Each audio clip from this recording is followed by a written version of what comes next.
চৈত্র মাসের প্রথম দিন শনিবার দেশের ৫ জেলায় বয়ে গেছে তাপপ্রবাহ, যা কমে আসবে সোমবার থেকে। আবহাওয়াবিদ AKM নাজমুল হক বলেন, সোমবার থেকে বিস্তার কমে আসার সম্ভাবনা রয়েছে। পরদিন থেকে ২৫ তারিখ পর্যন্ত কোথাও দাবদাহ বয়ে যাওয়ার আভাস নেই। এরপর আগামী ২০ থেকে ২২ মার্চ দেশের বিভিন্ন জায়গায় হালকা থেকে মাঝারি বৃষ্টির আভাসের তথ্য দিয়ে তিনি বলেন, কোথাও কোথাও বিক্ষিপ্তভাবে ভারী বৃষ্টিও হতে পারে।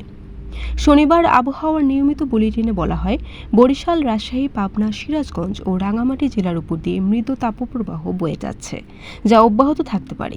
পরবর্তী ২৪ ঘন্টার আবহাওয়ার পূর্বাভাসে বলা হয়েছে, সারা দেশে দিনের তাপমাত্রা সামান্য বাড়তে পারে আর রাতের তাপমাত্রা প্রায় অপরিবর্তিত থাকতে পারে। থার্মোমিটারের পারদ চড়তে চড়তে যদি ৩৬ থেকে ৩৮ ডিগ্রি সেলসিয়াসে ওঠে, আবহাওয়াবিদরা তাকে মৃদু তাপপ্রবাহ বলেন। উষ্ণতা বেড়ে ৩৮ থেকে ৪০ ডিগ্রি সেলসিয়াস হলে তাকে বলা হয় মাঝারি তাপপ্রবাহ, আর তাপমাত্রা ৪০ থেকে ৪২ ডিগ্রি হলে তাকে তীব্র তাপপ্রবাহ বলা হয়। এরপর তাপমাত্রা ৪২ ডিগ্রির উপরে উঠলে বলা হয় অতি তীব্র তাপপ্রবাহ। বরিশাল.নিউজ।